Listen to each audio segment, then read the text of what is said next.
But first, here's my take. At the conclusion of talks with the Russian delegation in Saudi Arabia, Mike Waltz, the U.S. National Security Advisor, noted that only President Trump can do that. Only President Trump could have shifted the global conversation on how to end the Ukraine war.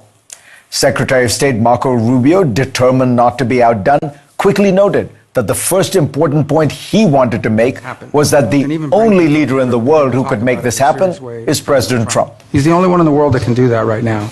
Welcome to America's new North Korea-style diplomacy, where our diplomats are more worried about their boss than the adversary. It's true that Donald Trump has found a lightning-fast way to end the war in Ukraine. Surrender. At least when France fell in 1940, it did so in the wake of a German blitzkrieg that swept through the country. Ukraine has actually held back Russian forces for 3 years now, and despite fighting a much more powerful adversary, even taken some Russian land. And yet, the Trump administration has preemptively conceded most key Russian demands before the formal negotiations have even begun.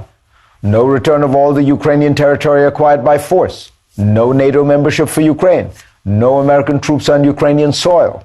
And Trump trashed Zelensky, calling him a dictator and saying he better move fast or he is not going to have a country left. It is no wonder that senior Russian officials like former President Dmitry Medvedev seem almost giddy with joy. What explains Trump's desire to sell out Ukraine and cozy up to Putin?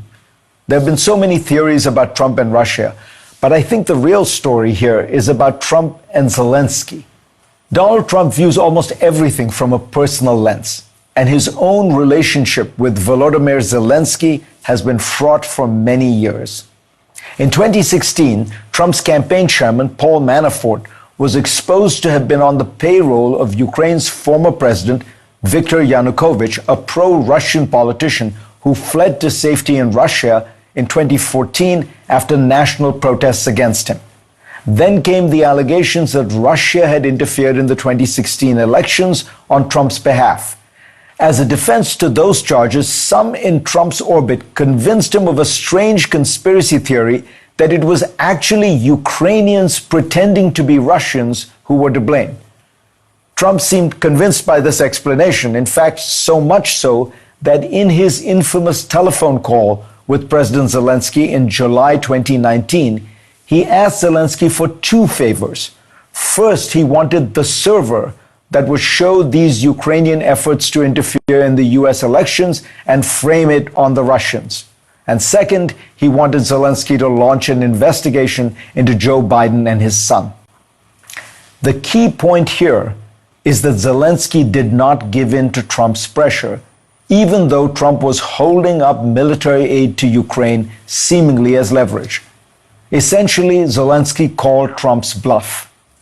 This must have left Trump outraged, a personal affront to a man with a healthy ego. Trump recently made another ask of Zelensky, a truly bizarre one even by Trump's standards. He demanded a 50% share of Ukraine's natural resources like oil, gas, minerals in return for American military aid. Zelensky rejected this neo-colonial demand, but said that some arrangement could be part of a discussion that included security guarantees for Ukraine. Still, it was a rejection of a Trump demand. Lev Parnas, the Ukrainian American who worked with Rudolph Giuliani to pursue Trump's agenda in Ukraine, said to Politico, "Trump hates Zelensky with passion, and Zelensky knows it."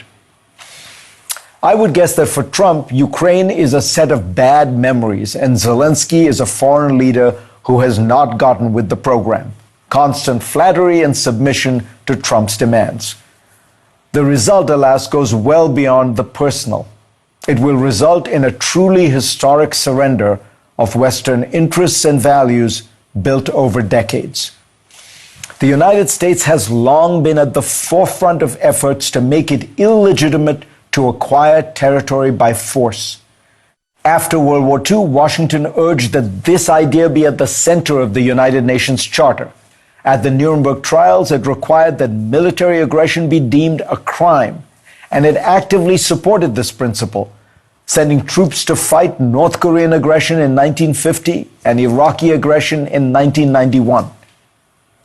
The results are noted in The Internationalists by Una Hathaway and Scott Shapiro. Between 1816 and 1945, there were more than 150 territorial conquests. Since 1945, with the international system of rules and norms the U.S. helped create, territorial conquests have almost completely disappeared, quote unquote. But thanks to Donald Trump's personal peak, this enduring American achievement is about to be lost.